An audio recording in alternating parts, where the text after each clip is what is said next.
Well, hello there. Good afternoon, everyone, and welcome to Tuesdays with Tabitha. Today is the 9th of March, and we are on episode 9 of Tuesdays with Tabitha. My name is Tabitha Liebert, and I am an attorney, an HR manager, and a conflict management strategist. And I help professional women of faith who are overwhelmed by workplace conflict lead thriving teams with confidence. I show you how to use all 5 of the conflict styles to resolve conflict that can be resolved. And if it can't be resolved, I show you how to use those conflict styles to manage it. Today, I am welcoming you to Tuesdays with Tabitha, and this is a weekly live show helping you to have the courageous conversations that you need to have to resolve and manage conflict in the workplace. And today we are going to talk about healthy triangles, the shape of leadership. Today we are going to dive into this topic, and we're going to talk about building healthy triangles in the workplace. And why is this important? It's important to have a healthy triangle in a workplace because communication is the key to healthy relationships. Whether we are at home, at work, in our civic spaces, or anywhere that we can, we understand that there can be struggles over values and competition over status, power, and scarce resources. And when you have a struggle over values and a competition over power, status, or scarce resources, that fits into the definition of conflict. That is what conflict is. And if you are in the workplace, that is your own personal ecosystem where you are for many, many hours a day. And you will be balancing in the workplace your own issues, the issues of the people who report to you, the issues of your colleagues around you, and also the issues of the people you report to. And so all of that makes up the ecosystem of the workplace, and there can be conflict in any of those little pockets at any point in time. So today I'm going to take you behind the scenes, and we are going to look at how triangulation works. So put on your lens of re-entering the workforce. So we're going back to work, yes? It's been a year of Zoom, it's been a year of Teams, it's been a year of Skype, and all the other ways that we communicated virtually. And now the world is in a transition stage where we are transitioning back into the workplace. And so some of us have not shared physical space with our coworkers and our team for about a year.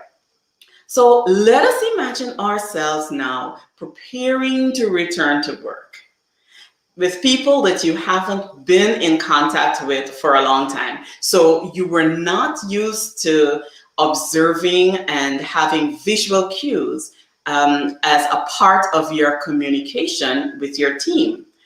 Now, we're heading into that space, and we have a team of people, and there's Karen, there's Leslie, and there's Joan on your team. You're back into work, and there's this awkward tense space where something happened with Karen and Leslie. So something happened between Karen and Leslie. And Leslie goes to Joan to discuss that with Joan. Now that is what we call our triangle. We have Karen and Leslie, the two initial participants involved in this relational dynamics, whether it's conflict, whether it's something just below under conflict, or whether it's something really bad, it's between Karen and Leslie. Now, when Leslie approaches Joan and Joan gets involved, Joan is that third person involved in the relational dynamics, and that forms a triangle. Now, triangles can be healthy or it can be toxic. So what we call triangulation in conflict resolution and conflict management is a situation where a third person gets involved in the relational dynamics of a team. That is normal. It can be healthy, it can be toxic. Now, when is triangulation toxic? Triangulation is toxic when, in the scenario that we're talking about, Joan does not restore direct communication between Karen and Leslie. Instead, Joan distorts it, and Joan starts to collude with the person who complained, which is Leslie. Now, whether Joan does that unintentionally or intentionally, Joan is still distorting the communication and not directing Leslie back to Karen to resolve things with them. And there are two scenarios that can come from this. Leslie can go to Joan, discuss it with Joan, make a decision on what has happened, and act out on that decision without input from Karen. So Leslie, at no point in time, gets to understand exactly how Karen feels or why she took the position she did. Now, the other aspect of toxic triangle, the other possibility, can be where Leslie goes to Joan, discusses it with Joan, and then Joan and Leslie bond and collude.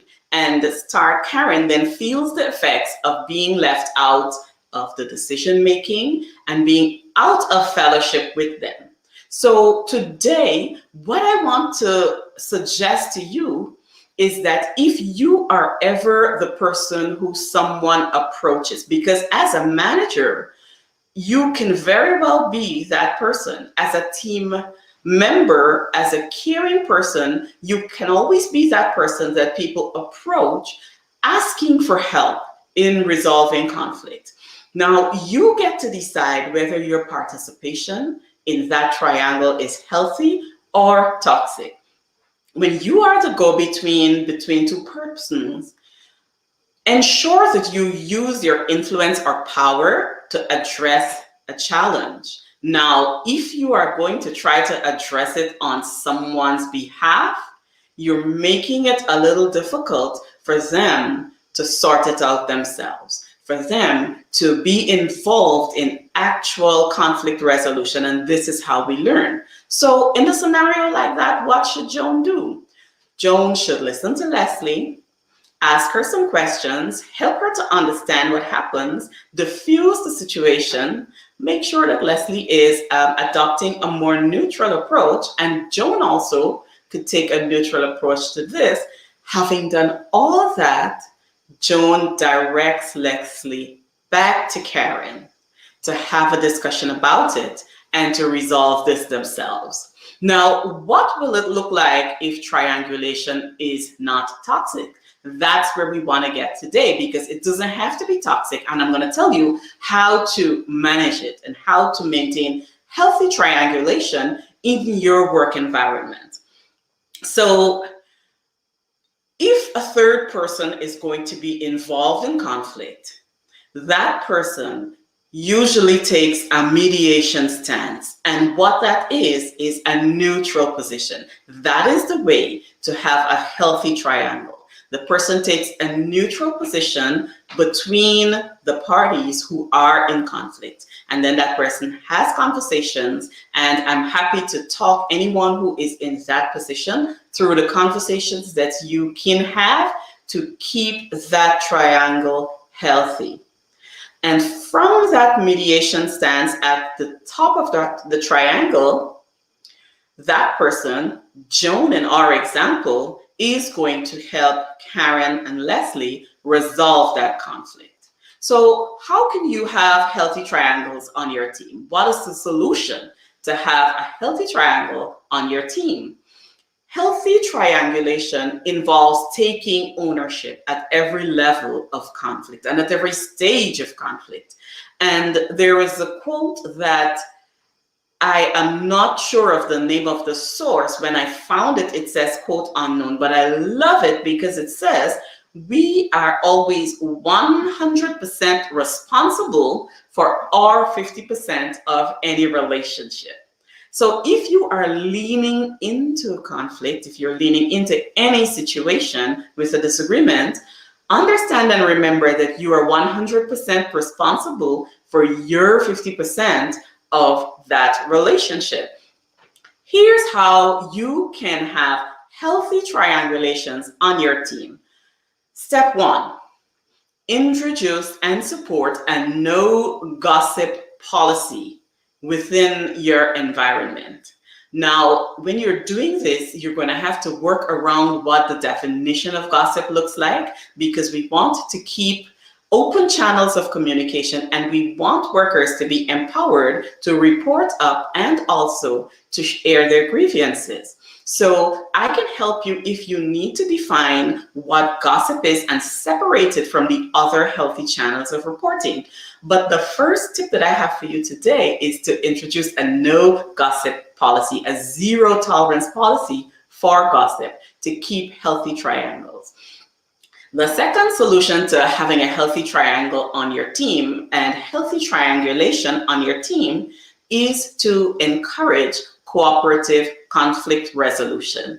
And what that looks like is that at every stage of the game, the parties who are in conflict are the people resolving it or working at it. And anyone else who is involved is in the role of a helper, is in the role of someone who will be guiding them, diffusing the situation, and helping them to be cool and to maintain the relationship even though they disagree. So cooperative conflict resolution can look like the office saying, hey, if there's a problem, discuss it first. Even before you come to a manager, even before you talk to anyone else, approach the person and ask these questions. What did you mean?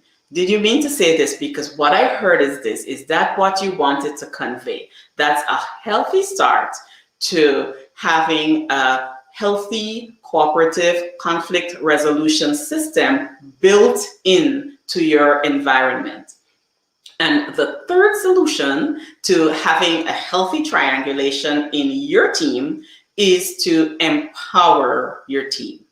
And what this means is that you are going to make sure that no team member feels trapped in a low power position when they are in conflict. Because what happens if someone feels that they are in a position where they don't have much power, they are going to automatically gravitate to as many people as they think can help them and form so many triangles, all of which are not guaranteed to be healthy triangles. So the third tip for you is to be sure that you empower your team member so that they are not feeling trapped. If there's any other negative thing happening in the environment that is going to affect them. Now, the tips that I gave you today, the 3 solutions to having healthy triangulation on your team, are to introduce a no gossip policy in your environment, encourage cooperative conflict resolution, and to empower your team so that no one feels trapped in a low power environment or situation. And those 3 solutions are going to be built in your staff meeting discussions. That's a good place to start talking about them and introducing a change in culture.